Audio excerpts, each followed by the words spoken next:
Hello, everybody, and welcome to episode 26 of the Game Groofs podcast, the all-encompassing weekly gaming podcast from us, the Goodnight Groofs. Now, my name is Matt, and today I'm joined by Mike, Josh, and Paul. A couple things before we get started here.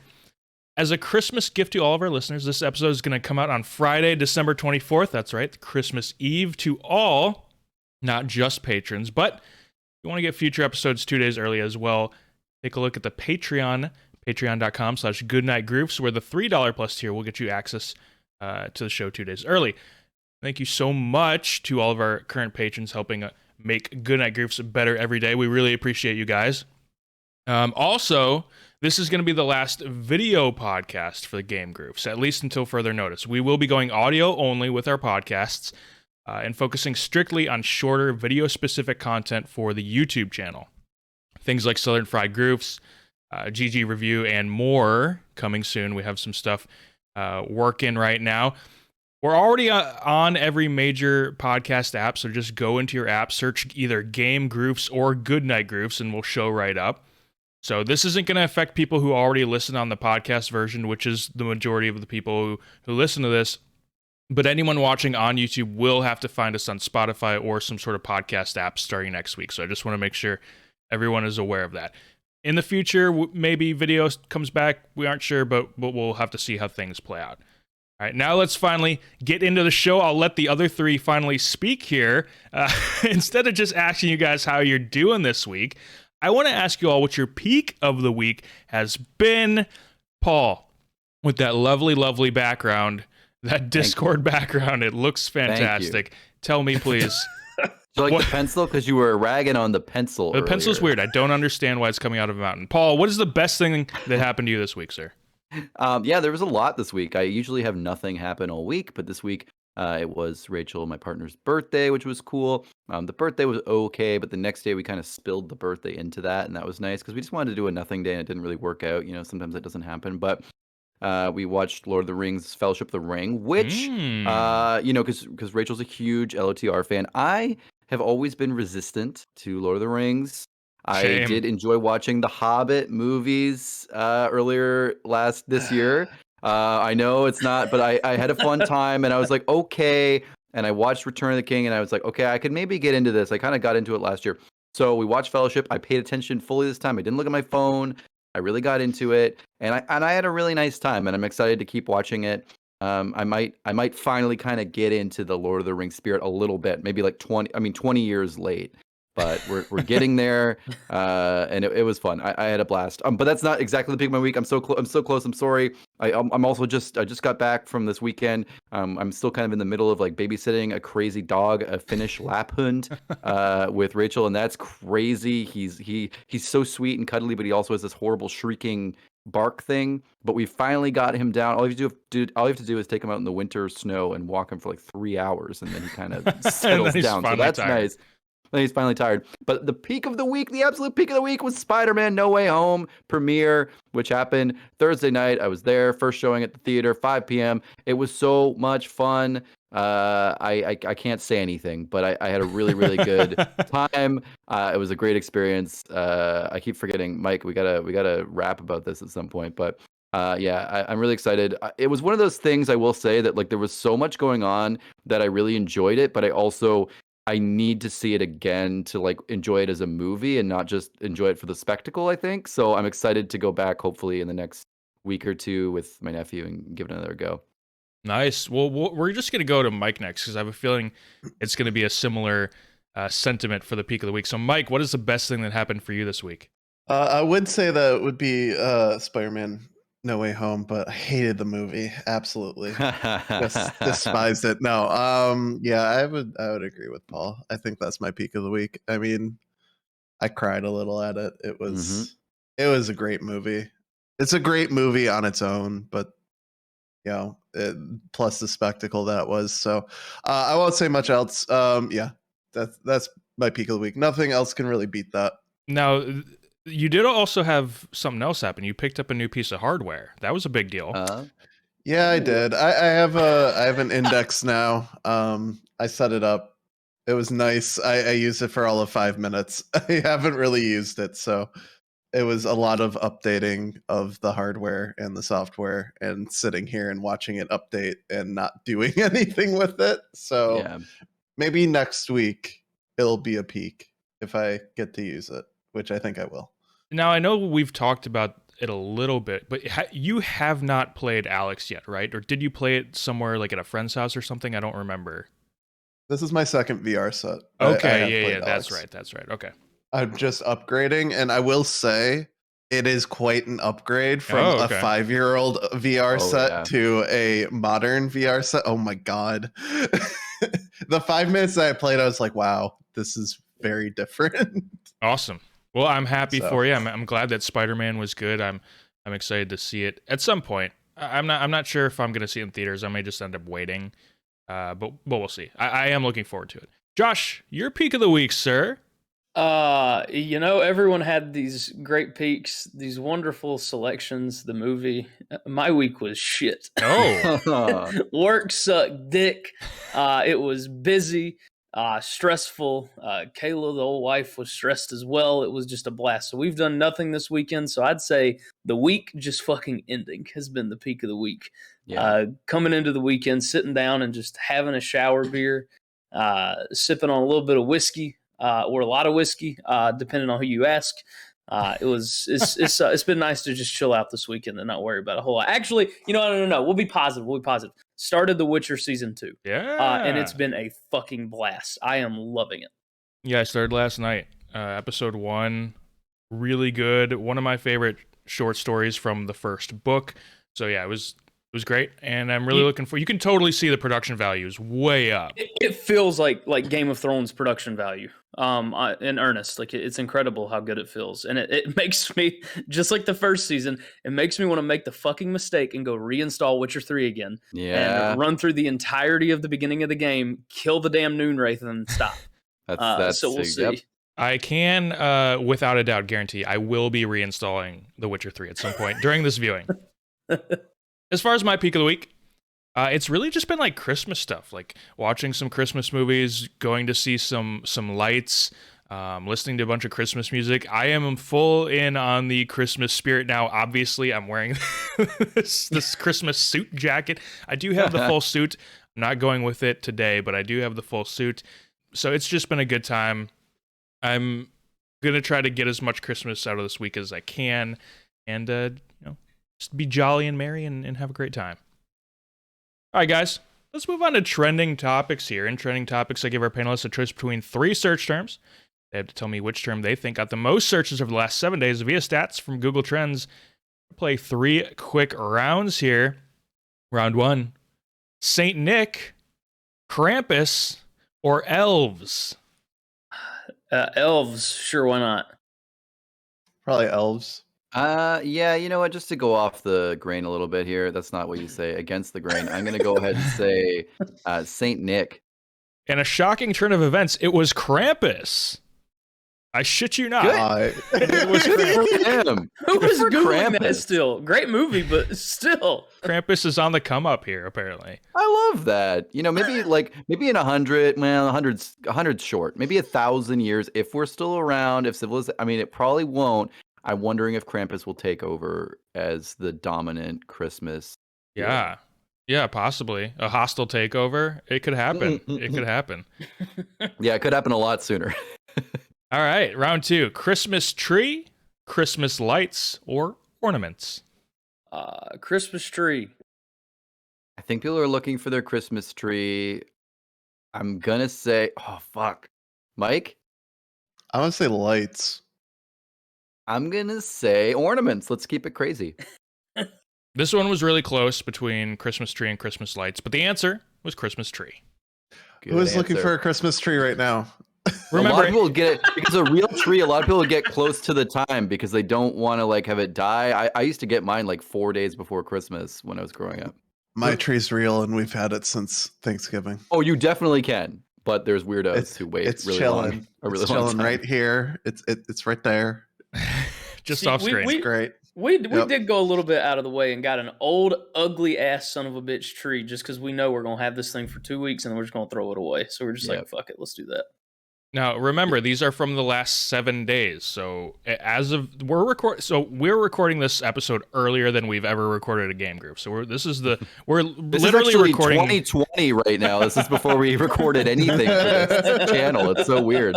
This is being recorded the day that episode 25 is coming out, actually. So this is I did the search yesterday on the 18th, so it would have been the 7 days prior to that. So people searching for tree between the 11th and 18th, I think that's somewhat reasonable. It is way too late for my taste, but I can see a lot of people being last-minute Christmas tree buyers. All right, in the final round here, The Santa Claus, The Grinch, or Home Alone? Home Alone. The Grinch, easily the Grinch. It was easily The Grinch. Now, what I find funny, The Grinch is not even the actual title of it, but I went with that because I feel like people are going to type that in instead. People love The Grinch, man. He's huge. The Grinch is he big in Canada? Oh yeah, is it not? Like the Grinch is everywhere. Like everything is Grinch here. Grinch is a huge thing. That's funny. He's big here, but it sounds like he's actually pretty big in Canada. It's a big deal. Like every other house has like an inflatable Grinch. Like Grinch is a big deal in Southern Ontario, at least I'll tell you. That's really funny. Are people and Jim Carrey is Canadian, right? So he is. That might also have something to do with it. Yeah, I don't really like the Jim Carrey movie, but a lot of people I know do, and so that's a big part of it. But I think also it's maybe the snowy part. I guess that's a Christmas thing in general, though. I will say though, funny you say that. I think Home Alone is less popular here. Like it's popular, but I don't think it has that cultural cachet that it has in the United States. And I think it's like a U.S. city thing, and I don't know. That makes sense. Canadian parents are just better and don't forget their kids. That's probably a bit of it, right? I don't know. Come on. All right. We're going to move on to, we're calling this the Groofies, our 2021 year in review. Actually, I have to, if I can take a role as HR really quick, I have to review the name. I'm unsure if this is going to be. Just don't forget the G and we're fine. It's that time of the year for us to look back and reflect on our games of the year. Now, here at the Goodnight Groofs, we aren't only going to look at 2021 releases with the traditional best of categories. We're going to let the Game Awards and every other video game media outlet do that. Instead, we're going to look at any and all games that we played in 2021. Now, yes, some of these games will have come out in the past year, but not all of them. So let's kick off the first annual Groofies with our first category, which is our favorite gaming event of the year. Now we're going to go to Mike first. We'll rotate around. We'll do the same sort of thing we did with our Game Awards predictions show where we switch the rotation every so often. So Mike, what was your favorite gaming event this year? All right, I got to give a shout out to my boy Jeff and the Summer Games Fest because it was amazing. All right. Very nice. Yeah. I was going to ask for specifics, but we actually have a question about that later on, so we'll skip that for now. Josh, your favorite gaming event this year? I liked Microsoft C3. It was just straight games, and it was interesting enough for me. I enjoyed it. I mean, anytime I get to see Phil Spencer, I'm just kind of excited. Yeah. Paul, what about you? My favorite was Gamescom this year. It was our first thing we really streamed as a big group, a Groof group. And I just thought it was so fun. We got some really great announcements. Some of the ones that I'm going to say later are really exciting for me. We got to react to DokeV, which for a long time was our top YouTube video before Mike usurped it. And it was just a really fun event. And I was actually surprised that like a lot of the announcements were things I really cared about or thought were really exciting. And very few other events really gave me that feeling where I walked away and went, "Whoa, next year is going to be crazy." Okay, wow. This is interesting because all four of us have different answers. I had a lot of fun with Opening Night Live, but for me, it was the PlayStation Showcase. You got, Spider-Man 2, Wolverine, God of War, Horizon Forbidden West, Forspoken. It was a packed show. Not everything was a brand new announcement, but a lot of it, if it wasn't a brand new announcement, we were seeing a lot of new stuff from it. And I think some of the announcements, it's just hard to top that. It was, even if they're really far off, I'm happy to know that they exist. All right, next category. The most disappointing event this year. Mike, let's start off with you. What was the most disappointing gaming event this year? I gotta give it to my boy Jeff. The Game Awards were cheeks. The highs and lows of Jeff Keighley. I think we're really gonna get some. We're gonna get some straight answers on this one. I think. Yeah, I think so. You want me to go ahead and go? Yeah, I'll go ahead and go. I will say a honorable mention to Square Enix at E3, removing all of your DMCA music and just playing nothing in the background. Really, real strong decision. It's a choice. It's a choice. It certainly is a choice. Oh my god, Mike, you almost mixed it up for me there on that one. I'm not gonna lie. So I forgot Square Enix was really, really bad, but the Game Awards were just so disappointing and lackluster. I have never been so whelmed in my life. Paul? Yeah, I'll jump in and say the Game Awards, like by far. I mean, a lot of shows this year were pretty. I was kind of underwhelmed. Like I went in with low expectations and I came out with very good reactions. And with the Game Awards, I guess I went in with high expectations because also we were streaming it and we were really excited. But also Jeff hypes the Game Awards more than he hypes any other event that he does, and it's the one with always consistently has like the worst reveals and things. I was excited for the actual awards, but then they also announced those like shit, and they announced like 6 important awards at a time, and we couldn't even do our little tally in our stream. Right. So overall, for me, it was kind of a train wreck of an event that we kind of were really excited to do, and we couldn't really do the way we wanted. So shout out to my boy Jeff for for messing up the stream, man. Paul, for the previous events, would you say that you went in expecting to be disappointed? So you're never disappointed? Yeah, well, that's a strategy, right? You want to expect to be disappointed, so you never are disappointed. That's a way. All right, there you go. For me, I think, it has to be the Game Awards, unfortunately. I will give a sort of 1B to my 1A as BlizzCon line, because they just didn't really have anything to show, and they still didn't event anyway. The only real thing that came out of that was Burning Crusade Classic, but like that was the worst kept secret anyway. We all knew it was going to happen anyway. And so other than that, like there was just, I don't know why they did it, because there really was nothing for them to show. It was pretty bad. Now, our favorite game announcement or update from this year. Josh, we'll go with you first. So I mean, while it has been in limbo, well, not limbo so much as we knew it was coming for the longest time, the 30-minute gameplay bit we got from Elden Ring basically pushed my hype levels like through the fucking stratosphere. Like I was generally just kind of like, okay, Elden Ring, I'm gonna play it. It'll probably be pretty good. It's from Software. Then they released it, and I was like, oh, we're looking at like game of the decade type shit potentially here. So I'm pretty excited. And that basically just blew my hype right up. Damn. All right, you are certainly high on Elden Ring. Paul, your favorite game announcement or update from the year? I mean, listen, we have a lot to go through. There was some interesting stuff this year. Spider-Man 2 for PS5, not PS4. PS5 by a mile. I'm so excited. 2023 isn't even that far away. It's basically next year, if once in a couple of weeks. And I'm really yes. Yeah, technically, yes. It's like a year and a half. I'm so excited. It looks like, you got Miles, you have Peter, you have Kraven, you have Venom. Like, I mean, you don't know Kraven, but we assume. There's a lot of things we can assume. So anyway, I'm very excited for that. That's one of my favorite ways to tell a Spider-Man story. And it's probably just because I'm also having some Spider-Man hype this week for, some crazy reason. So I'm pretty excited for this game.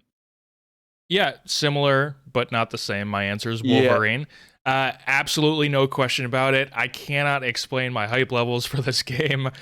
I'm trying to keep things in check and also understanding that this game is so far off, but it's so hard to, because I can imagine Insomniac just knocking this out of the fucking park, and I'm so excited for it. But yeah, I was gonna say that was the game that was most shocking to me. Like I was gonna, when you first said this answer, when you had this question, I was like Wolverine. I was like, well, I'm less hyped for Wolverine, but like I was most excited about it because like what the hell, this came out of nowhere. Right. Mike, your favorite game announcement or update? Oh my god. Okay, so I went a different route than all of you. My favorite updates this year have been any update to New World, because their patch notes are hilarious to read. Reading how much is broken and how much they break it again when they try to fix it has been comical. It's been a train wreck. Now, where And- does in what your potential answers were? Where does the whole Guild Wars 2 End of Dragons stuff rank? It wasn't even considered. Oh, wow, okay. Wow. No, I mean I'm gonna play it, but like there's not really a lot of hype there because I kind of have an idea of what it's going to be like. Given their past releases, it's gonna be fine. It'll be good-ish, but there's no hype there. I don't Fishing, though. think. Fishing. Yeah, fishing. Okay. Josh. I mean, I'm gonna do it, but Josh, our next But I'm category. not gonna like it. Begrudgingly. Our favorite game that we played this year. Josh, kick us off with this one. Gotta give it to my boy Halo Infinite. I mean, it's just been a damn blast. They brought Halo back from the dead after Halo 5's disastrous launch. It's just too good. Campaign's too good. Multiplayer's a goddamn blast. Battle Pass needs, some work, but it's been so good. Paul?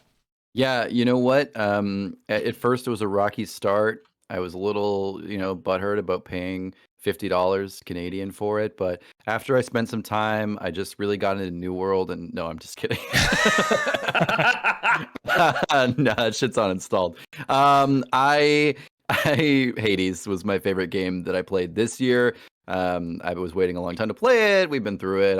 I talk about it all the time, but I put a lot of hours into that game, and it's been kind of like my comfort game this year. And it's just when I sit down to play something for a while. I mean, often it's Fortnite. I play that a lot, but also it's been Hades, and I'm having a great time. Nice. I love that. And I love that you finally tried Hades and that you are really enjoying it. Yep. For me, it has to be Ghost of Tsushima. I absolutely loved that game. Played the shit out of it. The 12 weeks on GG Replay and Yeah, Game Groups, and we're the like, what have you been saga. playing recently, Matt? And you were like, oh, well, more to Ghost of Tsushima. Yeah, the ongoing saga for me that was Ghost of Tsushima. And just perfect timing with the DLC coming right at the end of my original playthrough. But an honorable mention, and I do want to throw this out there, an honorable mention to Astro's Playroom, which is just a love letter to PlayStation. It's a genuinely really great platformer, and honestly, almost made me tear up with some of the PlayStation memories at times. It was great. Mike, your favorite game that you played this year? so my favorite game that I played would be Satisfactory. Of course. I played it last year. It's been updated over the year. They have a new big update that I haven't touched yet, but I played it back in February. Oh, earlier this year, and I mean it's probably my favorite game ever. So Whoa. it'll be here. It's definitely Whoa. top 5. Wow. Nice. I had no idea. That's awesome. That's great. Are they planning on doing like just updating this game for a really long time? Are they working on a sort of like sequel type thing? What's the latest on Satisfactory? They're constantly doing experimental updates. I don't know. Hold on. Let me go to the store page. I don't even know that it's technically released yet.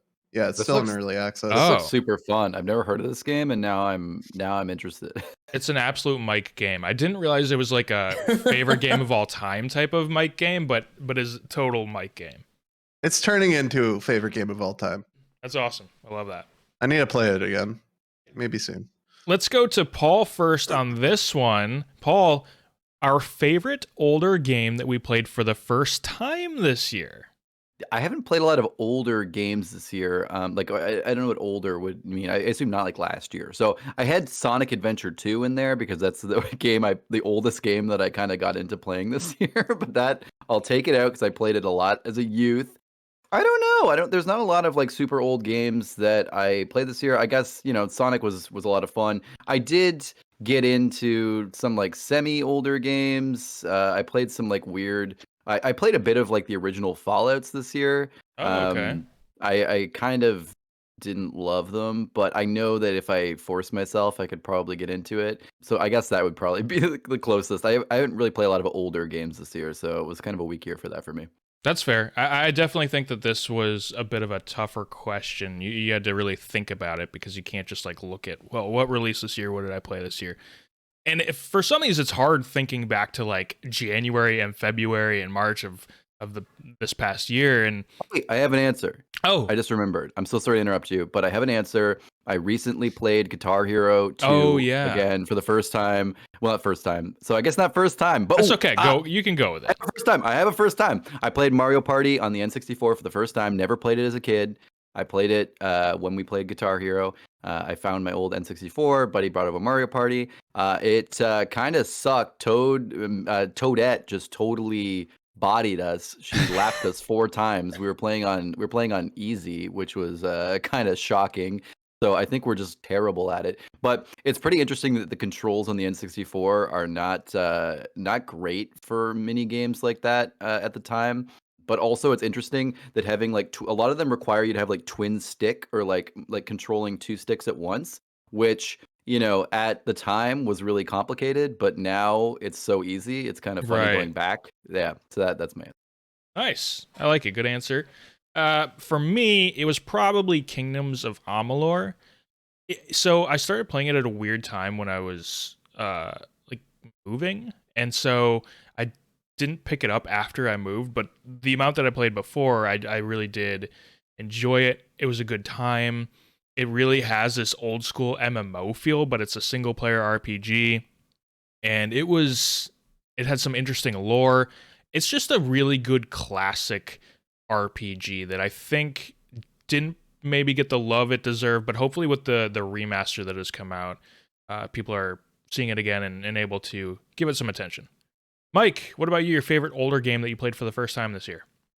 I don't know that it's particularly older, but it is a game that I played for the first time this year, and I'm really having a good time with it. City Skylines.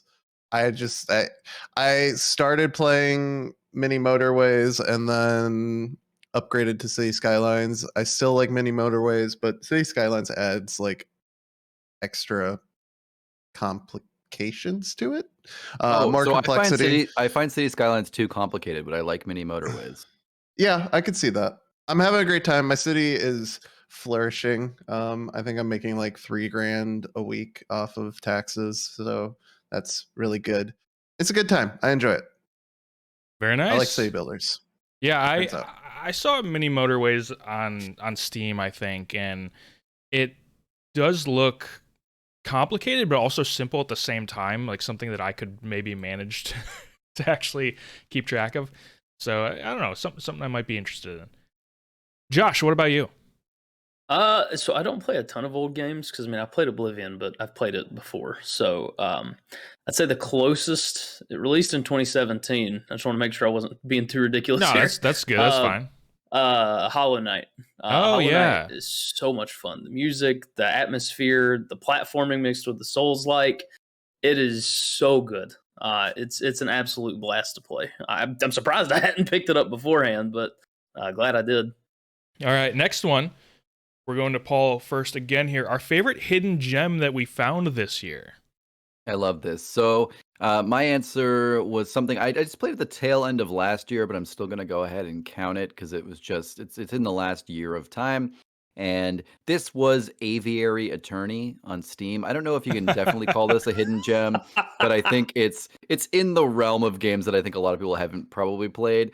Mike, I feel like you know what I'm talking about. You've played this game maybe or checked it out, but I know what it is. yeah.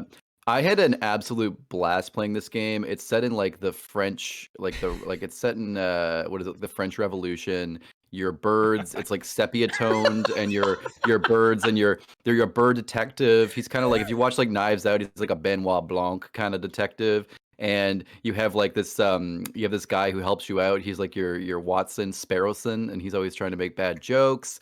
And like the war is involved from the revolution, and there's like cats you have to like frame for things. It gets really intense, and the story is very interesting. And you're going through the streets of Paris. I mean, it's obviously like it's all like a visual novel, but it's really really well done, and it's one of my favorite visual novels. And I started playing it at the like I don't know, not in the middle of the night, but probably like 9 or 10 p.m. And Rachel and I she got sucked in too, and we just played it till like 4 in the morning. We had to like play through like the entire thing. It was so fun, and you can definitely get things wrong and send people to their deaths too. So it's a Yep. ton of fun if you're ever looking for like a detective visual novel game. This has just got such an interesting twist to it, being birds and stuff, that it's a total blast. That's awesome. I love that. I've heard of that one. I don't know if I've seen people play it or anything like that, but I have heard of it. My hidden gem that I found this year, and I don't know how hidden this is, but along the same lines as Paul, I think it's a game that a lot of people either haven't played or haven't heard of. Call of the Sea. It's a shockingly difficult first-person puzzle adventure game. Has a really interesting but like sad story. Played it with my wife. We actually streamed it together. It's like the one full game that we streamed together, and had a great time with people in chat helping us with the puzzles and stuff. Mike was there. Josh was there for a little bit of. I think even Paul and Rachel were there for a little bit of it. But there for a little bit. I wasn't there for your amazing puzzle solve that was the highlight of your streaming days, I feel like. It's a good game. The end was strange, but the whole like concept of the game is strange, but it's a good time. I recommend people check it out. I think it's still free on Game Pass, so if you like puzzle games, if you like challenging puzzles, go check it out. Mike, what about your favorite hidden gem that you found this year? So I haven't played this game. I've watched people play it. I need to play it. I think everyone here needs to play it. It's called Later Alligator. It's amazing. I'm sold. It's also like it's a visual novel kind of point and click. You've got a city full of alligators, and you're trying to figure out who is related to whom and how. And you're also trying to save an alligator named Pat. There's many games. You have to play hide and seek with an alligator. You have to play like some card games with them as well. It's all hand drawn, and the art style is hilarious, and it's a really good game. Everyone here should play it. Awesome. I think I vaguely heard of this, but I don't remember seeing anything about it. But that sounds really funny. Josh, what about you? Giving it to my old lad For the King. I know it's not necessarily that hidden, but maybe not everyone knows about it. And the fact that it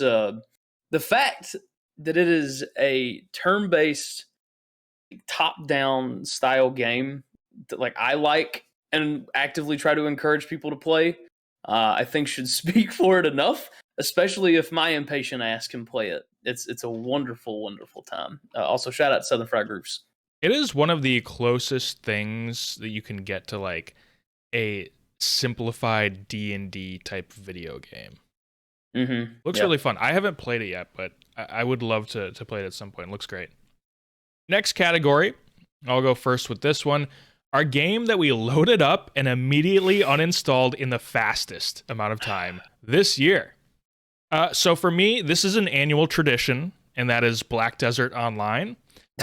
Shout out to our Doke V fans. I always get hyped up for this game. I install it, I patch it up, I log in, I do the character creation, which is I spend the most time on because it's actually pretty detailed.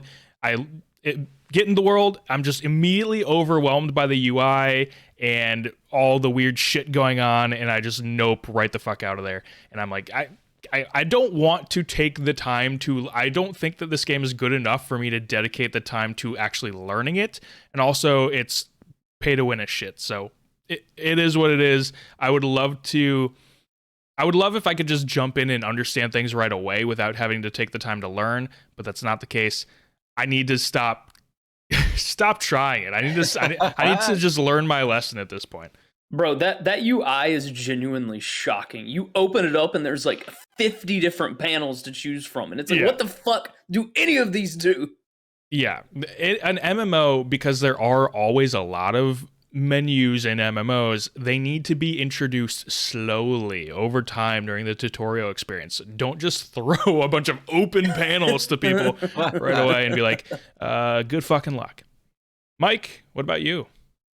So this one is easy because it's the only game that I got a refund from Steam ever in my history of Steam. Battlefield 2042, get the fuck out of here. Wow. Wow. That's your only refund ever? Ever. Wow. I've never refunded a game. It was cheeks. Amazing. I guess that makes sense because a lot of the typically I feel like, Mike, when you're getting a AAA game, it's something that you're gonna like. But with Battlefield, obviously you're paying a AAA price. You want to get that refund if you don't like it. If it's those smaller indie games like $15-20, I can see you just being like, and whatever. I don't love it, but it is what it is. Josh, what about you?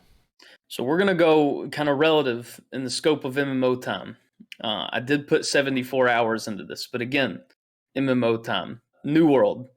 Get it the fuck out of here. 74 hours. Okay, so just for context, I got to level 30 on one character, realized I fucked up, couldn't transfer him and change covenants. So I said, fuck it, deleted the character, made a new one, leveled him to 25, and was like, why have I done this? It was just a lesson, and I guess maybe I'm just a fucking masochist. I don't know. But yeah, get New World the fuck out of here. Maybe they'll make a good game in like 5 years, but it won't be New World. It'll be something else. I love how you qualified it as MMO time. The category is like the game you most quickly uninstalled after downloading 74 hours. 74 hours, but MMO time, so it's really like 20 minutes. Pretty much, yeah. Josh, or sorry, not Josh, Paul. Whoa. Whoa. It's early in the morning. Hey. All right, Paul, your answer. Does this shirt look Hawaiian to you? All right. By the way, Josh, I'm a little disappointed. Audio listeners, you can check out the video, but I'm disappointed that you don't have Santas on your Hawaiian shirt. This would be great to get surfing Santas on there. Yes, so I love something that. to think of for the next I got mixed up. I was supposed to be going to the holiday party in Hawaii, and I ended up at the Christmas party. So sorry, guys. One day we'll have the Christmas party in Hawaii. All right, if Hawaii's still kicking. All right, so games. It depends on how long it's going to take us here. All right, games we loaded up and immediately uninstalled the fastest this year. Well, I'll say, I know this isn't the question, but I will quickly say I install a lot of games over and over and over again that I never open, ever, ever. And I keep thinking I'm going to try. Witcher 3 is one of them, but that's not the question. So I do have a special shout out for that. But first off, I'm going to say New World. I played 3 hours of it, which is not MMO time. That's just nothing. I played 3 hours. I thought, nah. I emailed, I went through a special thing, a request with Steam. I was like, listen, I know it was 3 hours, but come on, it's 1 hour over. And they were like, listen, man, we're not refunding you. So at some point, I will play New World again because I paid $50 Canadian for it, and I'm gonna get some money out of this shit. But I'm just kind of waiting for it to, maybe be a little bit more, cleaned up. But I think, like you said, Josh, well, you didn't necessarily say, but I mean, you said without saying it, that 74 hours. There is there's 74 hours of game there. I think there's some game there that is enjoyable. I think it's not like I stopped playing because there wasn't anything else for me to do. I think there is a lot to do that I can get some money's worth out of. It's just there's not thousands of hours World of Warcraft style. So, I will get some time out of that, and hopefully by the time I get into it, there will be more going on. But special shout out to Jedi Fallen Order. I must have installed this game 5 times this year. I never opened it one single time.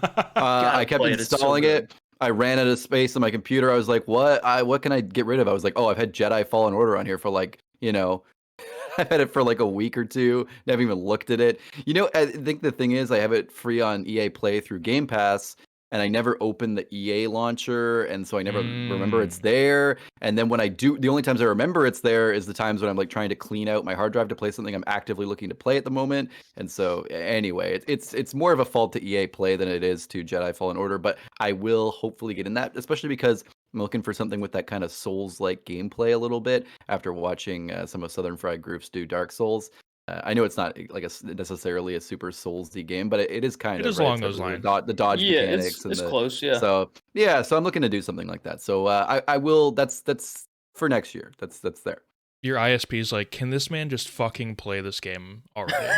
Oh, one last tiny shout out. I'm so sorry, but for Final Fantasy 14, I tried to get back into it this week. My ISP throttled the shit out of my internet. I read this online that some people have this where their ISPs see Final Fantasy 14 is P2P file sharing, and then some of them will throttle you for it because of the launcher. I tried the quick launcher. I tried a bunch of different stuff, but ultimately it would throttle my internet down to 1 megabit per second, but just on my PC, not on my phone, not on anything else. This is an issue with my ISP, of course, more than Final Fantasy. But yeah, it sucked. So it said it would take like 13 hours, 20, whatever. And I was just like, it's not worth. And I couldn't like do anything on my computer during that time because the whole computer was throttled to 1 megabit per second. And I'm like, Jesus. nah, like this isn't worth it. Maybe I'll try it again. It took like 4 hours for the internet on my computer to get normal again. It's like, I'm not fucking with this again. So one day I will play that game because I finally have a PC that would run it. Like, I know it's not like a super new game, but would run it nicely. But as it stands right now, it'll be in the future. And that maybe next year will be your answer for this question. Maybe. Because I don't see you playing that for more than a couple hours. I played it for a couple hours on my old PC, and I did think I could maybe get 4 or 5 hours, but it also was like a slideshow, so maybe now. If it didn't have, I would probably jump in occasionally if it didn't have a subscription fee. But alas, that's not the case. And good for them. I think MMOs do well with a subscription fee. But do you know about the free trial with access to Heaven's Ward up to level 60? See, I don't Up to have level that 60. anymore. I don't have that anymore because I have paid for a sub at some point. I lost it too from waiting too long or something, I think, but then I just used a different email and I started again. Nah, that's true. The power of a new email. I just don't want to go through the beginning of the MSQ again. All right. So next category, and I'll go first with this one again. The game that lost its luster or didn't age well this year. My answer for this is Amnesia: The Dark Descent. I think it was absolutely revolutionary at the time, and it was huge for indie games, but it is just not that great anymore. It has not really stood up and withstood the test of time. There are games that do similar things way better at this point, and it's really not. Once you see the scary creature for the first time, after that, it's not even something that worries you anymore. So I wish that it held up, but it really just doesn't. I do think if you're playing it for the first time, I don't know, I guess maybe just looking back at like indie game history from that standpoint, it might be worth taking a look at, but I wouldn't necessarily recommend it. Mike, what about you? All right, game that didn't age well this year. I would have to go with New World. Really didn't age well at all.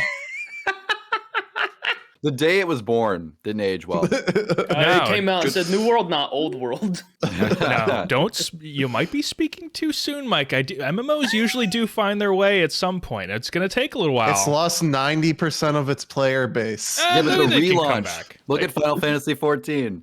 They're not relaunching this they can game. come back. They don't need to. Daddy Bezos ain't doing it. Josh, what about you? We're going to go with Fable Anniversary. Whoa. Jesus Christ. Yeah. I understand that people love this game, and I think for its time, it was good. It was a serviceable, great game that Microsoft should have done more with. Trying to play even the Anniversary Edition now, good fucking God. It is like trying to pilot a jet with drumsticks.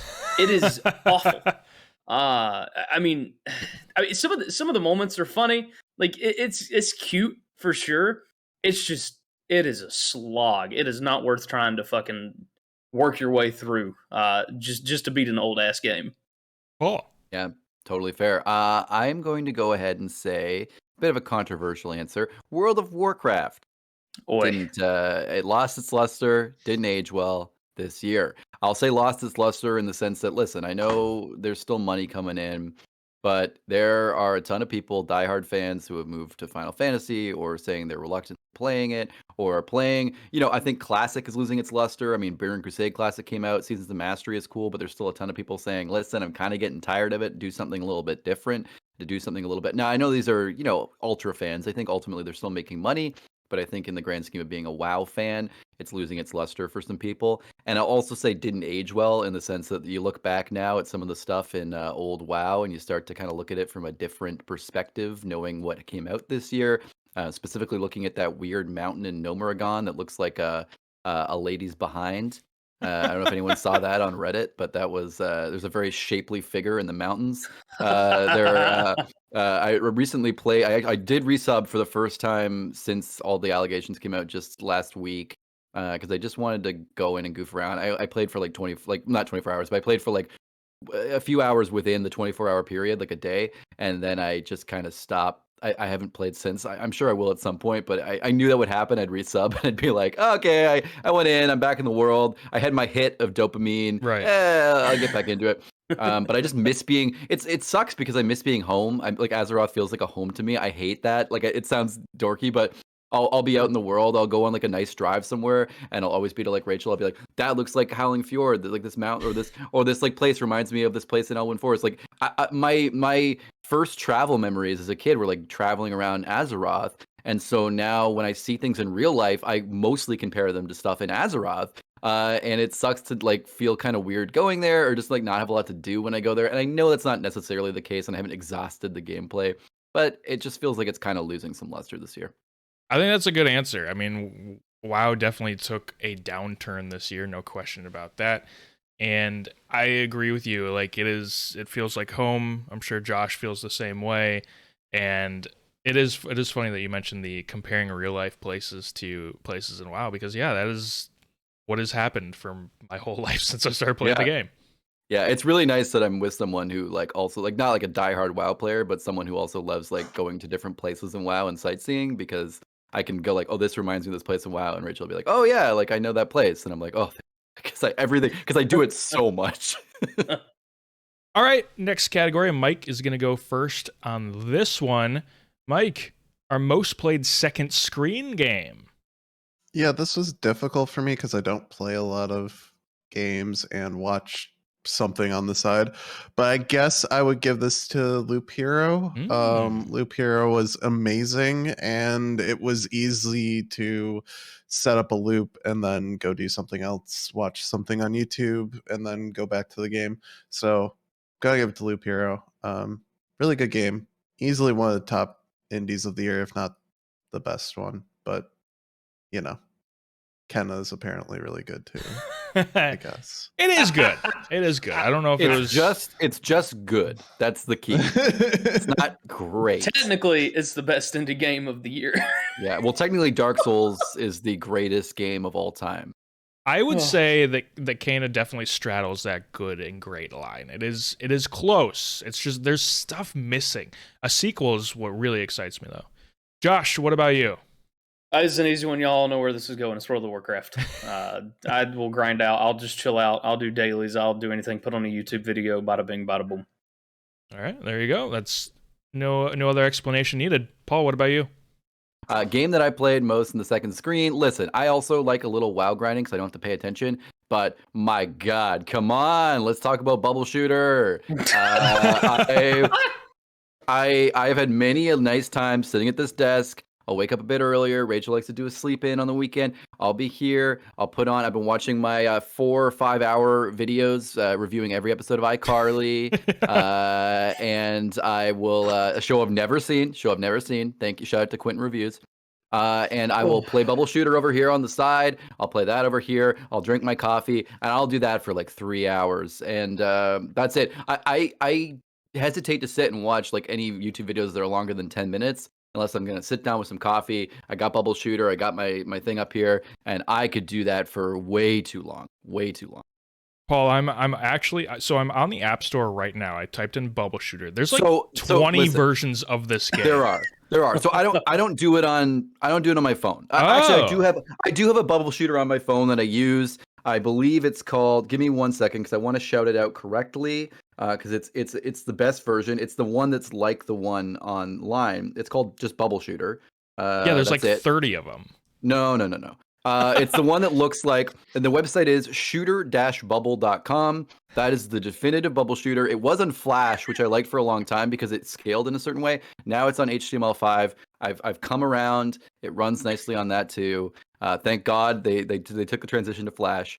But yeah, my God. The hours I've spent on that game. Love it. For me, the answer is Rift, and it's not even a little bit close. I watched so much YouTube while playing Rift this year. Like I went through like so many different YouTube series, listened to so many podcasts while playing Rift, and it was just such a good time. I really enjoyed it. Mike, your favorite game that you vibed out to this year? You just vibed out to it. It's hard as well. When I play games, I don't vibe. Vibe out. Well, yeah, I don't vibe. What about Just Dance? You vibe out to that. That's not vibing, that's exercise. Yeah, I've had multiple answers here. I've had Potion Craft, I've had some other indies, but I think the vibe out this year game for me is probably Mini Motorways. Oh, okay. Just because it's easy to just have it up and just let the ASMR cars go around their loops and just sit here. Very nice. Josh. Gonna give it to good old classic WoW.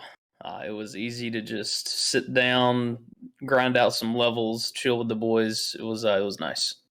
Paul. Yeah, good question. I will say I have a kind of another like cheating answer. I had a lot of fun playing Halo Infinite, which was something I kind of forgot about. I just kind of zoned out to that. But I gotta give it to Fortnite. I just sit there and hours go by where I just goof around in Fortnite, especially with like the new season. There's a bunch of quests. I just kind of start like working on quests and going through and doing stuff, and before I know it, like way too much time has passed. So that's my vibe game for sure. For me, this year, again, it was early in the year, but it was Rift. I mean, I just vibed out to Rift, just hung out in that world, really enjoyed it. Maybe I might also throw Hearthstone in there, although I played much more Hearthstone the previous year than I did this year. But I really think it's just Rift. I just really enjoyed that game and just enjoyed relax. I would just come home and just relax at the end of the day with Rift. It was good. All right, Josh, we're going to you first on this one. The most disappointing game released this year. Battlefield 2042, and it ain't even particularly close. Yeah. It was cheeks. It was every definition of the word bad. I can't even put it into like words. So I'm just gonna leave it at that. Paul, most disappointing game. Yep, I would say, listen, Battlefield 2042 definitely seems like it was the most disappointing game objectively. But for me, the most disappointing game was New World. I wanted it to be something that it wasn't. Maybe one day it will be, but I can also, like I said before, learn to love what it is, and I can at least maybe get 74 hours out of it if I really spend some time getting into it. So I figured that New World and Battlefield 2042 would come up in this conversation. So I went a different route, and I went with Far Cry 6. I was pretty hyped for this game, and I do think it does certain things better than past Far Cry games, like the cinematic aspect, the protagonist, and all that kind of stuff is better. But there's also things that I don't like, bullet spongy enemies, that sort of thing. So they sort of they took one step forward but two steps back. And I just don't. I'm a little bit worried about the future of Far Cry, but we'll have to see where things go. Mike. Yeah, so there's obviously been a lot of bad releases this year. But unfortunately, I can't call most of them disappointing because I expected them to be bad. Like New World and Battlefield, I was not surprised by the train wrecks. I would say most disappointing game released this year. And for me, it's because this game was a remake of a game that was good, and they somehow fucked it up. Sonic Colors Ultimate. I don't understand how you take a game that's good enough for a Sonic game and make it 10 times worse. Yeah, it always really sucks when a remake just does not stand up to the original. It always sucks. It's ridiculous. All right. Next one. Josh, have we gone to you twice, or is this on Paul now? This will be my second time, so okay. Yeah, let's go for it. The games at the top of our backlog heading into 2022. I debated on this one, but I'm giving it. I gotta say Sekiro. I've just been slowly getting more and more back into Souls-like games. I think honestly, us playing Dark Souls and Southern Fried Groofs has done it for me. Yeah. And it's just it's made me want to actually be patient, take my time with the game, and just work my way through it. And it's legitimately fun. The one time I have played it, it was a drunk stream, so I kind of spoiled it initially for me since I was pretty much just absolutely plastered by the end of it because I took a shot for every time I died. That was a colossal L, but it was a lot of fun, and I'm gonna have to pick it back up and start fresh, and pay closer attention next time I play. I do remember that stream. That was a good one. Paul, what about you?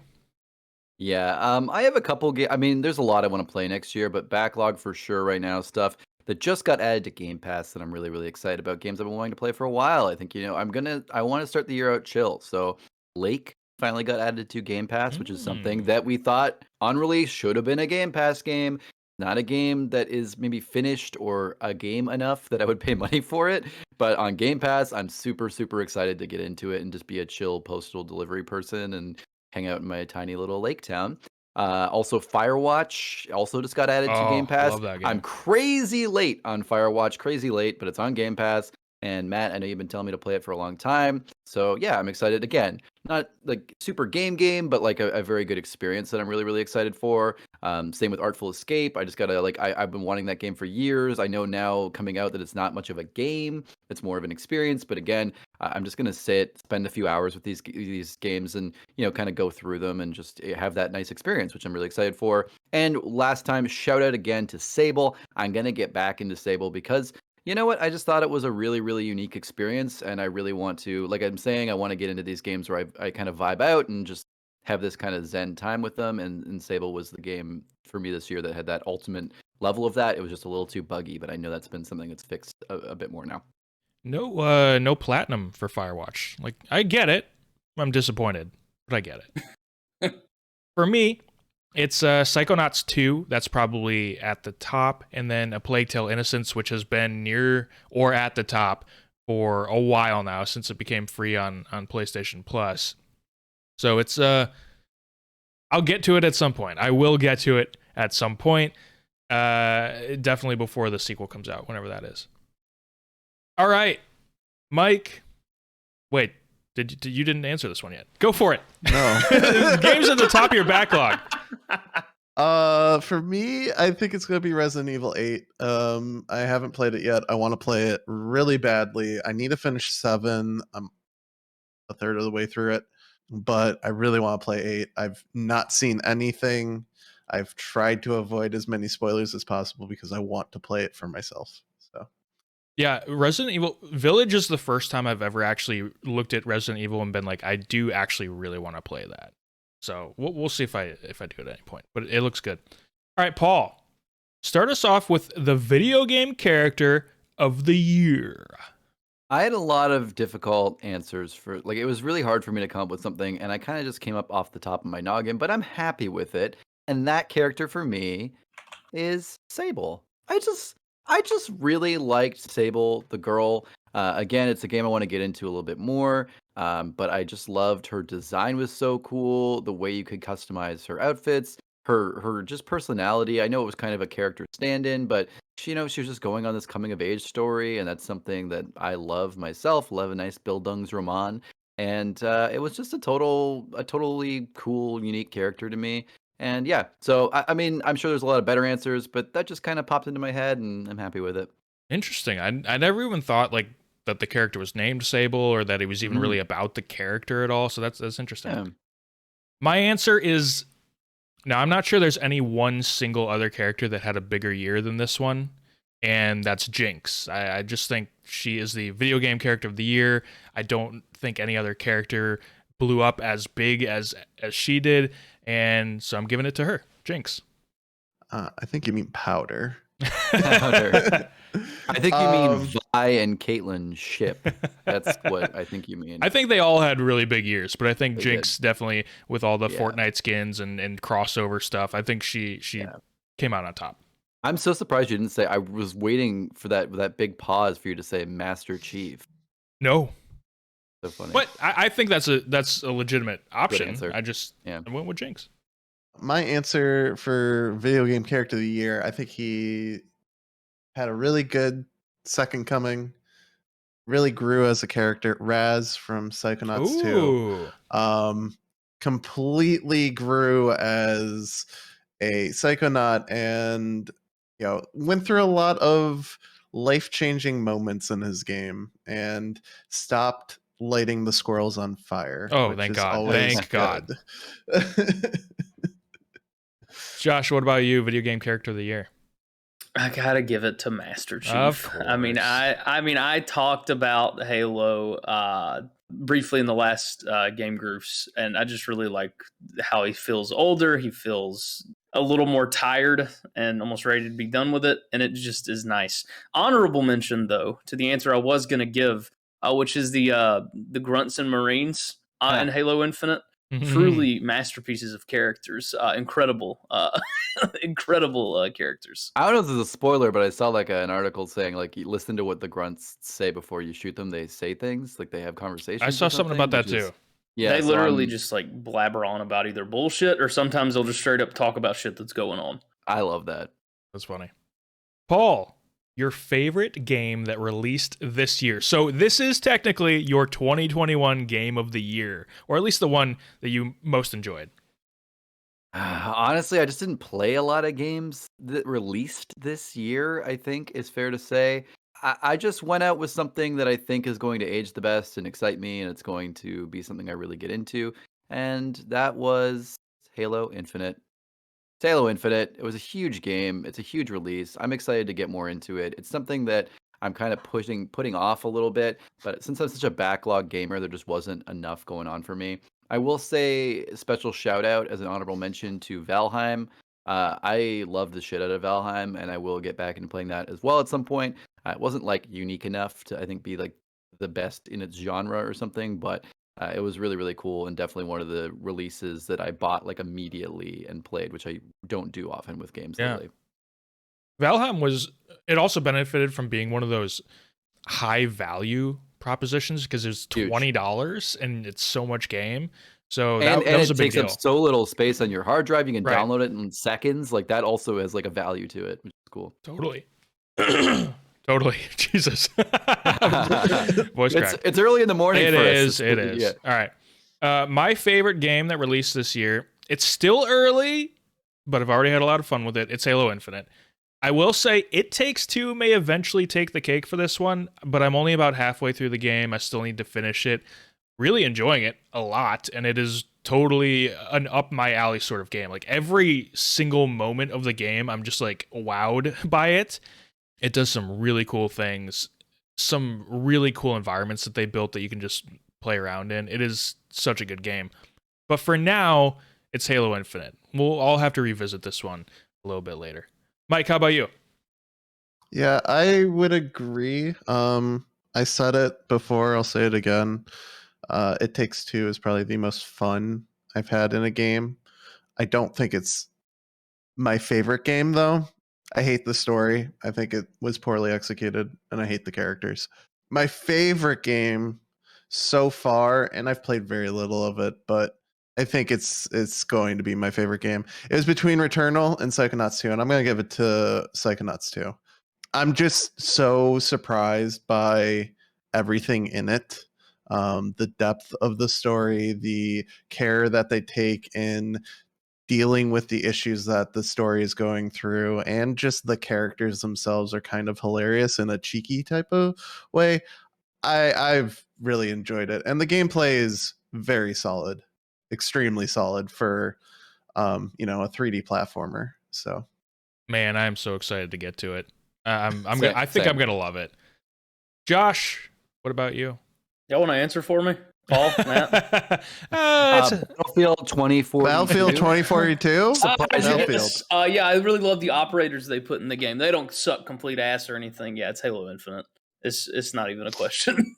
That's the game with the game from the trash. That's the game with the big green man. Is that Shrek? Yeah, that's the one. Yeah. No, you're thinking of Microsoft Cortana? It's not. What you're going to need is, if you're going to want the Premier Shrek Edition, you're going to want to get the Hey Now You're an All-Star Edition. Oh, okay. Yeah. Be sure to get that coming to a store near you. I like the part where Master Chief shoves onions at his helmet. Yeah. And my helmet. Who would be the donkey to Master Chief? Cortana. Oh. Okay. Interesting. No, I mean, yeah, I think she would, honestly, and I think Fiona would be Sergeant Johnson. Okay, interesting. I would flip those. No. All right, the last two categories here. I'll start us off. The game most likely to be delayed into 2023. I'm giving it to Overwatch 2. I think it's absolutely getting delayed to 2023. Maybe even beyond that. Who the hell knows at this point? Which is crazy because it is just like glorified patch, glorified DLC. So it's strange, but there's obviously a bunch of stuff going on at Blizzard. No one really knows how much work is actually being done on the game right now. So we'll see it when we see it, I guess. Mike, how about you? I think that's the easy answer, which is why I didn't go with it. But I will say I don't think it's a glorified patch because of what they're adding to it. But it's an expansion, I would think would be the best way to describe it. If you're trying to say it's not a new game. Well, that's why it's a glorified patch. You know? It's adding a PvE story and RPG mechanics to a game that has none of that. So. And it's changing a lot of the characters, which that's a balance patch that they could just do. But anyways, we're talking about what's going to be delayed to 2023. And I'm going to be real sad when Dying Light 2 doesn't come out next year. Mike, you took my joke. They were doing something yesterday. They said something yesterday. It was something along the lines of really being confident that it's coming out. I'll look it up while Josh answers it. But Josh, how about you? I'm sure it comes out next year, but for the meme. It's funny, yeah. All right. Hop on the Blizzard train, boys, because choo-choo, we're going to court. It's going to be the next WoW expansion. We're due. It's technically on the timeline should be winter 2022. It's not going to be. It's going to be early 2023. My prediction is probably like January 8th or some shit. Whatever the first Tuesday of the year is of 2023. And it's going to suck dick being stuck in Shadowlands for a whole nother goddamn year. Yep. Not going to be fun. It would be fun for them to make it coalesce with the 15th anniversary of Burning Crusade in January. That would be a cool way for them to do it if it came out. Well, that would be this January, so I guess it'd be 16. Forget the whole thing. If they're smart, they'd make WoW 2. They're not going to do that though. My answer was going to be Dying Light 2 because I thought it was hilarious. But Mike and I are two peas in a pod with these memes, so I'm going to go with another kind of meme answer and say that it's going to be the next gen versions of Cyberpunk 2077. I think that is going to be a whole year delayed because they can't get their shit together at all. So the Dying Light 2 update, yesterday they released the PC system requirements. So you would think that means the game is probably about finished. The headline here, Dying Light 2 recommends an RTX 3080 for 1080p. Oh no! It's like a Final Fantasy VII retrograde or whatever. It's terrible. Yeah, so not great. Oh, that's rough. So good luck selling copies of that game. All right, final category. This is the one game we are most looking forward to in 2022. Now, here's my answer. Picked Starfield. Okay, because I'm ready to be hurt again, and I'm ready to be reminded why I don't like Bethesda games. No, but really, whether I end up liking this game or not, I'm just curious to see how things play out, because that's a huge part of it for me. This one is going to be a huge release for both Bethesda and Microsoft Game Studios. A lot of eggs are in this basket. I won't say all the eggs, but a lot of eggs. Specifically for Bethesda, Microsoft does have a lot going on, but this is going to be a big one for them. So I'm really curious to see how things play out. Obviously, I know I'm going to like God of War Ragnarok and Horizon Forbidden West, so those answers are less interesting. So I'm going to say Starfield. That's what I'm most curious about, because even if I don't like the game, I'm going to be interested in the story surrounding it. Mike, what about you? The one game you're most looking forward to in 2022? You all have an idea of what I'm going to answer? Yeah. It's not Elden Ring. Oh! It's absolutely not Elden Ring. Mainly because I already know that's going to be great. Like, I there's nothing to look forward to. So I'm actually sharing your answer, Matt. It's Starfield, because I know nothing about it. I want to see what it is. I want Todd Howard to wow me. I know he won't, and I know the game will probably disappoint. But I'm still interested to see what it is and what we're going to be doing in space, because telling me it's Skyrim in space tells me nothing. That doesn't translate. So, Josh. We're going with Starfield, boys. Round the table we go. No, I mean, look, y'all know I'm the Bethesda fanboy of the bunch here. I ain't quiet about it. I already know I'm going to sink like hundreds of hours into this game. Like they could literally, Todd Howard could walk into my room, serve me a plate full of shit, and be like, "Eat this," and I'd be like, "Yes, Daddy." So I mean, I'm gonna get it. I know I'm gonna enjoy it. Honorable mention, of course, to Elden Ring. Gonna soak away my life essence with that game as well. He would tell you to eat shit in such a soft-spoken voice, so it would be delightful. You'd be like, you're gonna love eating shit because just when you see the sunset and you're eating the shit, it just really feels like you're there. All of it just works. Yeah. Paul. Fallout 76. Hey, listen. We're going for a sweep because my most anticipated game of the year is Starfield. Whoa. Listen. We got Gamebryo 3.0. Sorry, I mean the new engine, which is pretty exciting. You know, I don't know what kind of crazy bugs we're gonna get. How high in the sky am I going to ragdoll and stretch? I don't know yet, but I'm excited to find out. The sky is literally the limit. So I'm excited for that. But honestly, like we just don't know anything, and it's coming out in a year.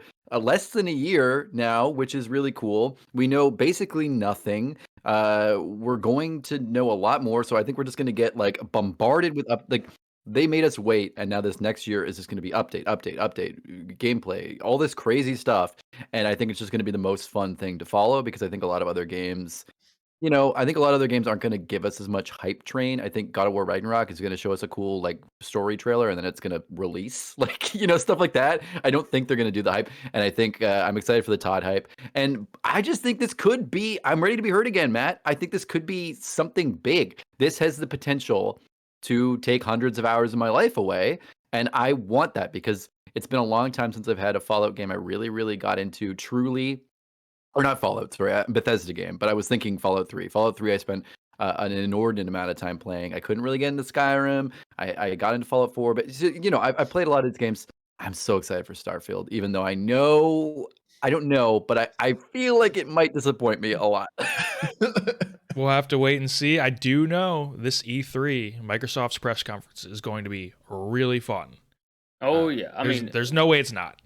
Every event this year is going to be nuts. We're going to get like 45-minute Todd Howard announcement. Please. Like I've rewatched the Fallout 4 one 1,000 times. I'm ready. I can't wait to see his little bomber jacket and his beautiful little curls come out into the stage. And the game's good too. Yes, Daddy. Please, Todd Howard. Yes. All right, so that completes our 2021 year in review. Now let's move on and reach around and grab Santa Sack and take a little look in. In Santa Sack, we're going to lend the big guy himself a helping hand. He's busy this time of year, and he might not always be in tune with what games the cool kids are playing. So we're going to throw out our top game recommendations for various categories to help him work through his list, his naughty and nice list. Well, really his present list, not his naughty and nice list. We could do that as well. A little bit faster. Now, this may come a little bit late for your Christmas shopping, but maybe jot these down for next year. Hope that Santa is listening to this episode right on Christmas Eve. So, tell me, Mike, what is the perfect game to gift for someone who loves good stories? I chose Life is Strange because it's a good story. Reasonable. Yeah, that makes sense. Checks out. Josh, what about you? Giving it to Mass Effect 2 because it's just insulated enough that you can have a lot of fun episodic stories. It's great. Nice. Do you think you can play Mass Effect 2 without playing Mass Effect 1?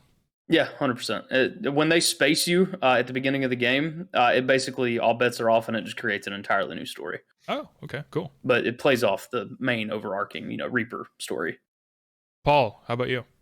I just want to let everyone know here the way I'm playing this game is that I'm not really looking at the questions ahead of time. I didn't prepare any answers. I'm going like speed round kind of a little bit here. So in this scenario, not everyone has to, but this is what I'm doing. I'm saying Witcher 3 because I think that I mean, you probably already bought this game if you're into good stories, but not everyone has. This is not something that's captured me or Josh or Mike, but I think this game captures a ton of people. I think if you're really into a long story, I think there's tons of side stories. I think you can lose yourself in the world, and I think this is a game that is good for that. So yeah. Honorable mention, I will say, to Disco Elysium. I haven't played it, so I want to say that that's a good. I know that it has a good story, but also I haven't played it, so I don't want to say like it definitely does. So Witcher 3 is my. Paul, I'm so proud of you. My answer is also The Witcher 3. I'm not sure that I've personally experienced better stories in other games. They're just so well done, and even the side stories are so in depth, and they're not just like hand waved like, oh, this is just secondary content. Like, they actually take the side quests and turn them into really great stories. In fact, some of the best stories in the game are side quests. So yeah, see, that's my thing. I don't love a good story because my attention span is too terrible to enjoy it. But if it were better, I would love The Witcher 3. Next one, the perfect game for someone who loves indies. Mike. Undertale, best indie ever. Whoa. Oh, yeah. Good That's answer. good. Josh. Gonna give it to Super Meat Boy. Oh, nice. If you're looking for a difficult indie too. Yeah. Paul, what about you? Dead Cells. I love Dead Cells. I think it's super easy to pick up and play. I think it's a really good intro to roguelites and things as well, because I'd never really played that many before, and that kind of got me into the genre and loving it. I do want to play Dead Cells at some point. I think you'd have a really good time. My answer is the Stanley Parable. At this point, I just am going to recommend this game as a must-play for anyone and everyone who likes games at all. I just think it's such a unique experience, and I do think everyone should give it a shot at some point. Josh, what is the perfect game for someone who wants to push their top-of-the-line gaming rig? Forza Horizon 5. I mean, it's beautiful. Yeah, it absolutely is. And I can't wait to play it sometime soon. Maybe when I get an Xbox, because I don't think my PC can handle it very well. Paul. Crisis, obviously. No, sorry, it's not 2007. No, I think the best thing to push your PC rig is Final Fantasy VII Remake.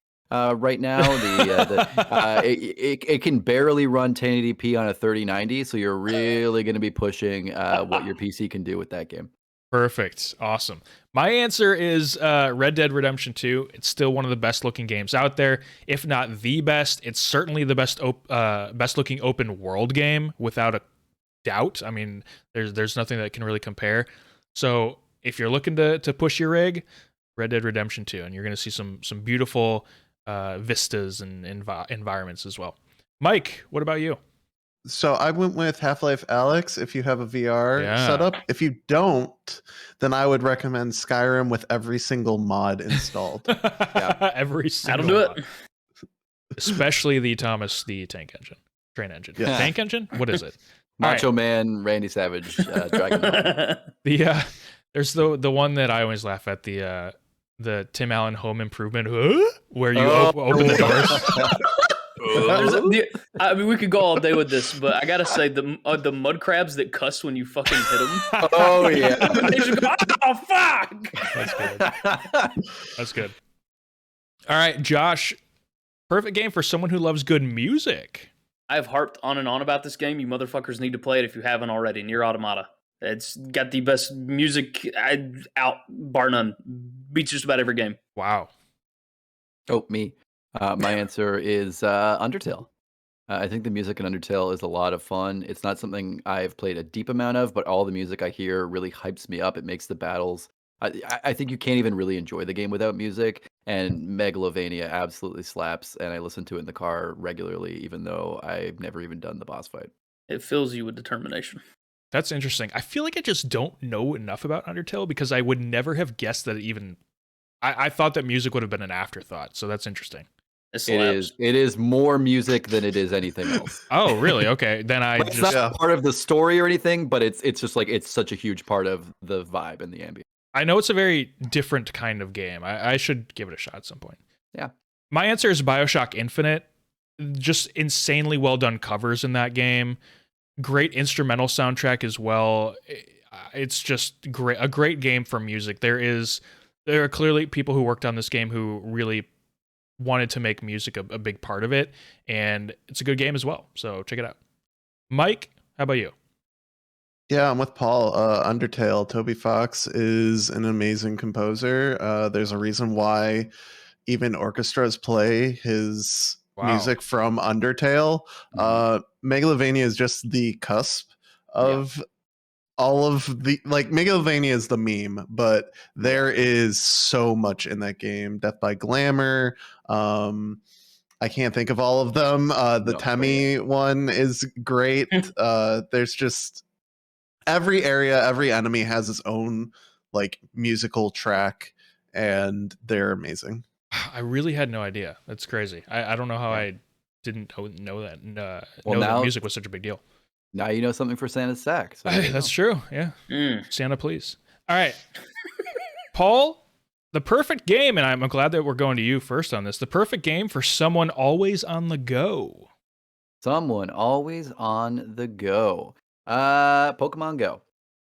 Oh, perfect. All right. I didn't think of anything, but honestly, I think if you're running around all the time, I like to play mobile games, but like, listen, when I'm moving, I'm shaking, I'm running around. I can't always play a mobile game, but when I can pull out and there's always some kind of, concept or something I can do. I got back into Pokemon Go a lot during the pandemic, and I think it's not something I play all the time, but I think it's a good mobile game for always on the go.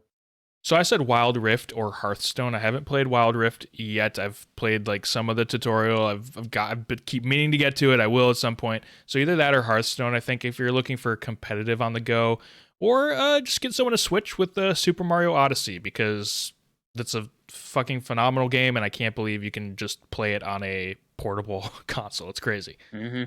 Mike, how about you? I gotta go with our sponsor today, Raid Shadow Legends. God, if only. No, but I am actually going with Raid Shadow Legends because that's the only game I could think of. Wow, it's a great game. It's fun. It gets memed on. It's really not that bad. It is just like it's like any other gacha game. Yeah, it's beautiful. Like the graphics are great. It's a cool game. Josh, how about you?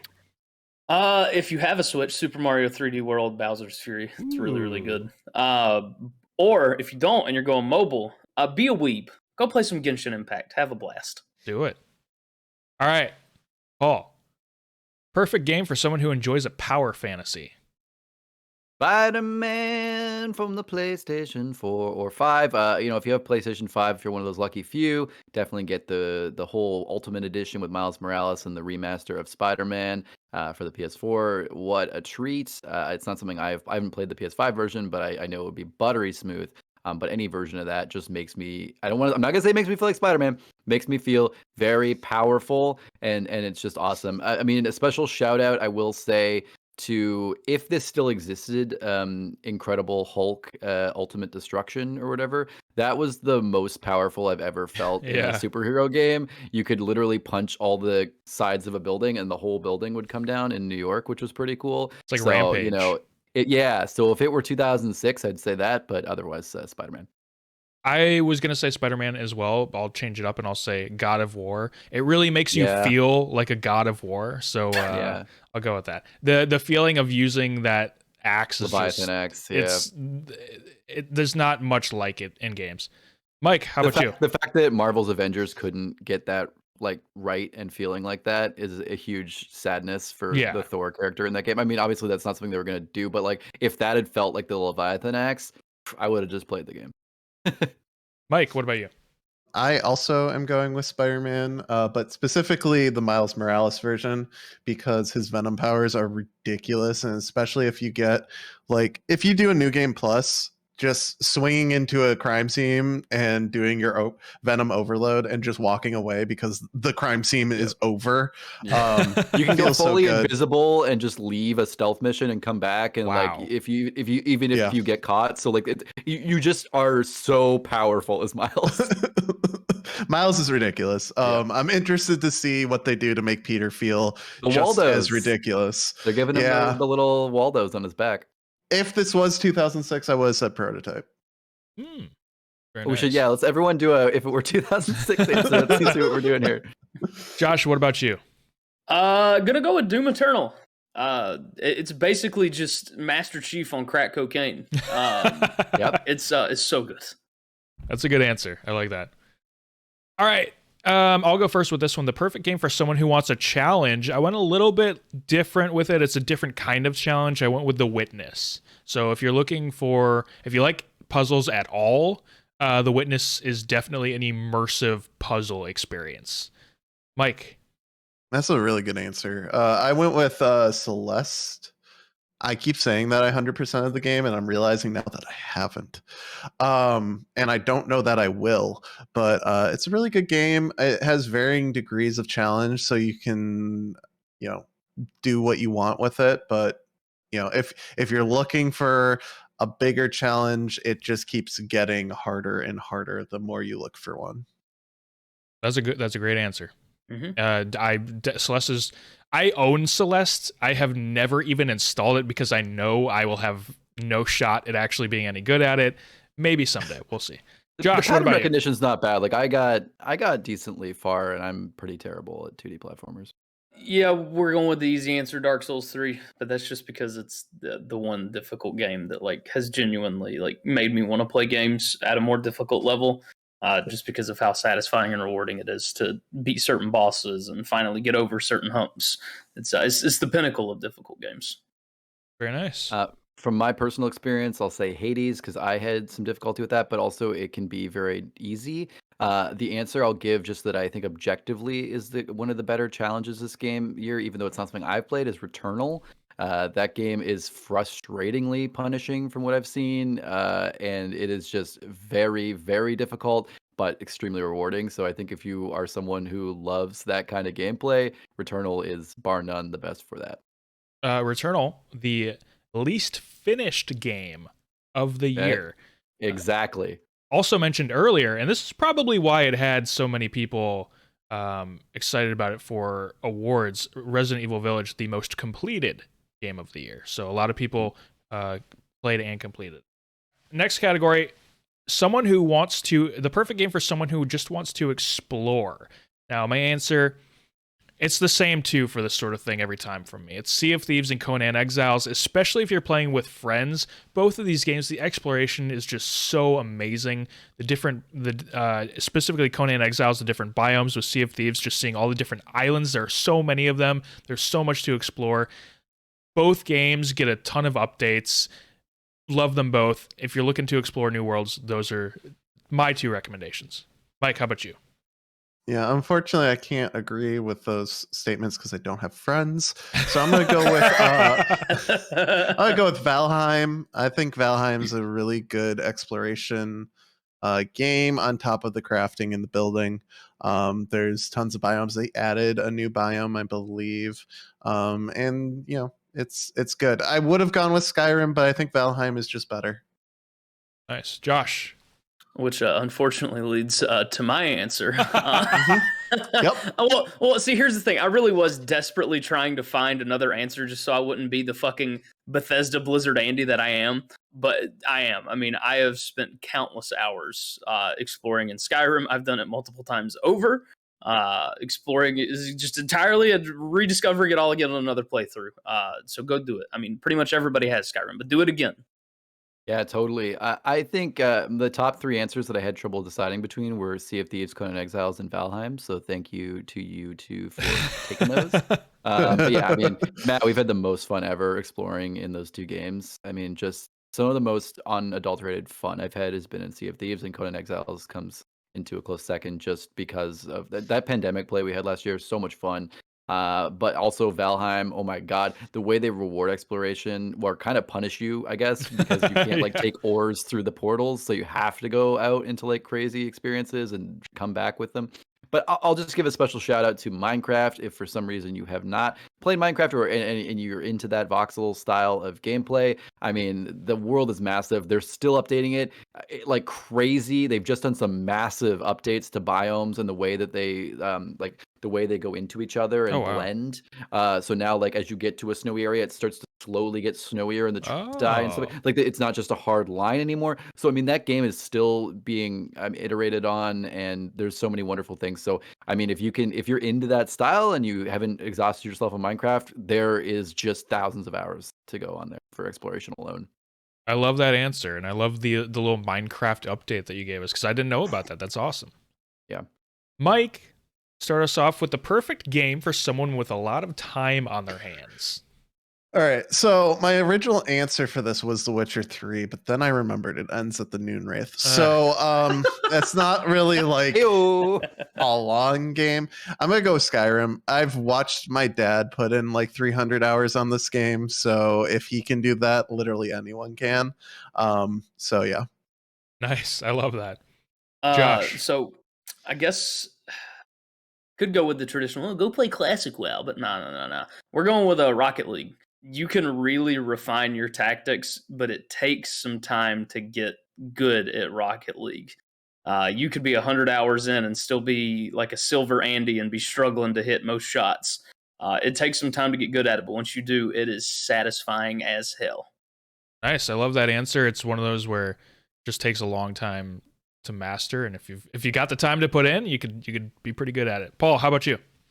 God, that is a tough question. As I said before, I did not prepare for any of these on purpose because I thought it'd be more entertaining. But Totally that on being purpose. said, yeah, it was totally on purpose. I prepared okay. for the other ones, but I just thought it'd be kind of funny. I don't know. I would say I think League of Legends is one. I've met a lot of sweaty League players, and I think they're because of the money involved and how big it is as an esport. I think you can put a ton of time into that. So if you're interested in that kind of game, if you're interested in competitive gaming, I think that's one that, especially knowing every single champion that you're going to face and how they're going, there is just an ass ton of strategy in that. So yeah, that's a good one for a lot of time. Also, special shout out to open world games. I mean, yeah, you can spend a ton of time in Skyrim, all that stuff too. I think if you're not a competitive psychopath, something like The Witcher 3 would be really, really fun. It's a crazy long game. Oh, also Persona 5. That game is 100 hours just to beat the main story. My answer is old school RuneScape. If you have pretty much unlimited time, then that might be the game for you. But I also little side shout out here to the ancient board game Go. If you have a lot of time, pretty much all the time in the world, maybe you can become a master at that game. All right. Also coming out with a new version now with some skins called Pokemon Go. Yeah, totally. No. Final category here of recommendations. Mike, start us off with the perfect game for someone who is younger and wants to try a, quote, retro game. Well, I don't think that young people understand what retro means, so I'm going to go with Bloodborne Demastered. There you go. Okay. Because that's going to be answer. That's going to be the pinnacle, I think, for people who are, in high school. Sweet. To experience what a PlayStation 1 game was like. It's a good answer. Josh. Good old Jack and Daxter. I mean, it's not that old, but it gives you an idea of what old platformers are like on the PlayStation 2. Love it. Paul. Yeah, I'm going with a similar kind of game here in platformer sense. I think Rare Replay gives you a really awesome access to Banjo-Kazooie and Banjo-Tooie, and I think those games are just, the soundtrack. Speaking of soundtracks that are great, that would have been a good answer, and they're just a total blast, and they play really, really well on Xbox, and I think Rare Replay is also on PC, so that's a good thing to check out. So my pick is a game that both gameplay-wise and visually, I think it bridges the gap between retro and simpler modern games, and that's The Wind Waker, Legend of Zelda Wind Waker. I think it's sort of in that weird middle area where it's not necessarily full retro, but it's also not fully modern. It's somewhere in the middle, and I think it's a good example of games in that time and seeing where that type of game, the action adventure games, would be going in the future. All right, well that wraps it up. But before we go, we're going to end this week's show with a short roast. I'm going to give the panel a topic, and they're going to give it a short roast. Now, they may love the topic that I picked, our boy Josh here, but now's the time to end him with a knockout punch. Welcome to the roast of Josh's gaming preferences. I'll go with my roast first here. going into the Santa Sack segment today, I was extra excited since I felt like I personally might get some good game recommendations from you guys. Sorry, Josh. Game recommendations are when a friend suggests something to you that you might like, and then you actually do give it a try because you will probably like it, but I know that's new information to you. Mike, oh, shit. Mike, your roast, man. please. All right, so we're all probably gonna sit here and take jabs at the fact that Josh only plays WoW, but his gaming preferences are actually quite vast. I mean, like every other week, I find a new game that Josh says this is the best game ever. I'm gonna get lost into it. It's weird how he only has like 5 hours in that game and then never plays it again. But best game ever. Best game ever. Best game ever. Yeah, I think the fact, I don't even need to say more than the fact that Josh unequivocally cashed Battlefield 2042 and trashed Halo Infinite, saying that Battlefield 2042 would be the best game ever, and then a week later said that Halo Infinite was the best game ever. So, I mean, ultimately, yeah, Mike, you're kind of we're on the same wavelength here, right? I think the thing that makes it hard to roast Josh's gaming preferences is that Josh doesn't even quite know Josh's gaming preferences. God damn. And Josh, you now have to roast yourself. God, I wasn't prepared for this shit. I just wish I could stick with a fucking game. All right, that's enough. That's all you needed to do. Thank you so much for joining us here on the Game Groofs podcast, the all-encompassing weekly gaming podcast from the Goodnight Groofs. If you really like the show, we encourage you to check out our Patreon at patreon.com/goodnightgroofs, where we currently have 3 different tiers available. Any and all support is greatly appreciated and will go a long way in improving everything here at the Goodnight Groofs. The $3 plus tier will get you access to this show 2 days early. Of course, this one's coming out to everyone 2 days early. But a special shout out to our patrons currently supporting us in the $5 plus tier. That's Ishmael S. and Jeremy R. A round of applause for them, please. Round of applause. Matt, Yes. I bought this delish cookie you've seen me eating this yes. entire episode. I've been eating this chocolate chip cookie. One cookie, yes. One cookie. And I will say, this is the remains of it. I will say, the cookie corpse, if you will, that this cost about $3. Yes. Now you're telling me, yeah, I've been eating it, but it's because I had a busy day. I had to do this podcast. I had to drive around.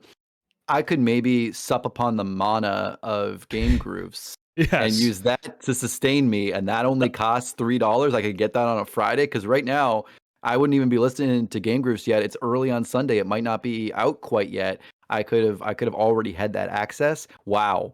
That is value. Yeah, I don't know what your cookie return policies are like up there in Canada, but maybe you can return that. Go and get yourself a nice Patreon subscription and get some episodes early here. Oh, I can find a way to refund it. Don't you worry about it. Oh, okay.